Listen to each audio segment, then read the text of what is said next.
Initialement, ce projet-là devait s'appeler le plaisir de sentir, parce qu'à la base, le concept Tadoro, qui se nomme maintenant Tadoro, c'est vraiment une approche pour réapprendre le plaisir de sentir. Sentir consciemment, aller à l'odeur avec plaisir et ouverture. Et à un certain moment donné, on a dû repenser le thème de ce coffret-là.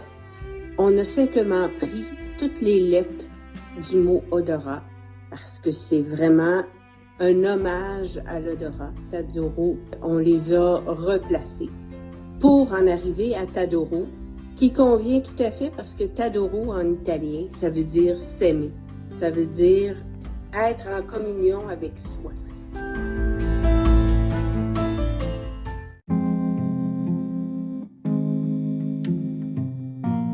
Je dirais en premier lieu, tout le monde a un nez. Tout le monde ne sent pas de la même façon. Certains, malheureusement, sont privés de leur odorat, mais tout le monde a un nez. À la base, c'est l'outil premier pour pouvoir se lancer dans cette aventure.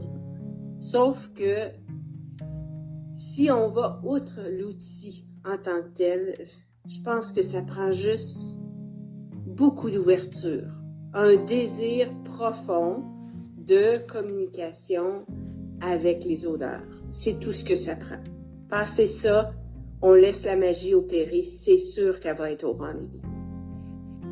Amener les gens un peu plus loin que juste l'exercice de sentir, qui est en soi toute une aventure, mais on a quand même bonifié l'expérience en ajoutant des outils didactiques comme un petit lexique pour être capable de pouvoir nommer, de pouvoir imager ce qu'on ressent quand on sent une odeur. On a créé des carnets, le premier carnet étant celui où on est capable de prendre en note ses sentis et ses ressentis vis-à-vis chacune des odeurs. Le deuxième carnet étant les grandes rencontres intimes avec les odeurs. C'est là où les odeurs vont vous être nommées et surtout, c'est là où vous allez apprendre les bienfaits de ces odeurs-là. Pourquoi vous devriez vous en faire des alliés, puis pourquoi vous devriez les intégrer à votre quotidien et à votre vie.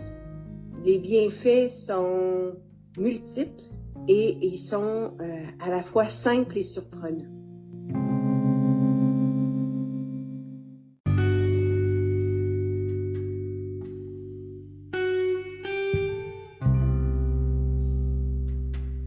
L'idée de Tadoro est venue en plein confinement, quand les médias ont commencé à nommer le fait que le fichu virus qui nous cloue dans nos maisons tous actuellement amenait une perte d'odorat.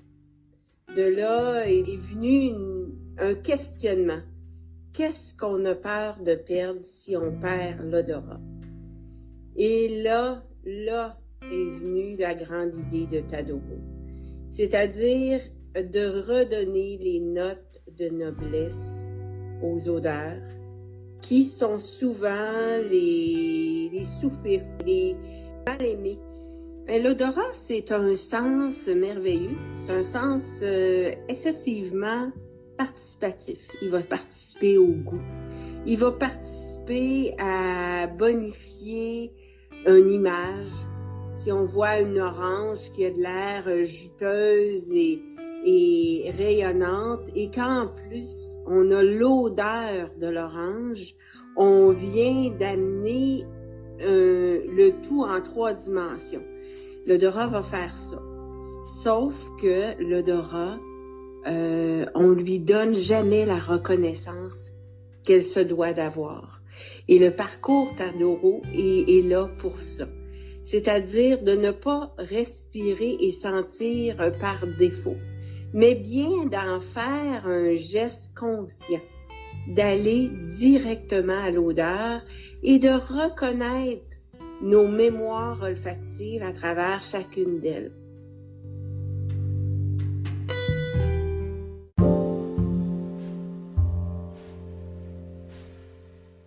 dirais que une des magies, et ça c'est vraiment, c'est une des grandes magies de l'odorat, c'est que on dit l'odorat est un sens qui ne vieillit pas. Et ce que ça veut dire, c'est que si vous allez à la rencontre de l'odeur de citron, et que pour vous, l'odeur de citron vous ramène à votre première vente de limonade quand vous aviez 5 ans par un beau dimanche de juillet avec votre amie Julie, ben, tout va être là. Indépendamment de l'âge que vous avez aujourd'hui, vous allez faire un retour et tout va être là comme c'était à l'époque. Julie va avoir 5 ans, elle va avoir la même dent qui lui manque, le soleil va avoir la même chaleur, tout va être comme c'était. Et c'est ça la magie de l'odorat. C'est que il y a rien, c'est immuable. Le souvenir, il est parfait. C'est pas une photo jaunie, c'est pas j'arrive pas à me souvenir, mais oui, ça me dit quelque chose. Non, tout est parfait, tout est là, tout est intègre. Ça se produit en l'espace de 3 secondes et demie. Le mental n'a pas le temps de se mettre le nez dans la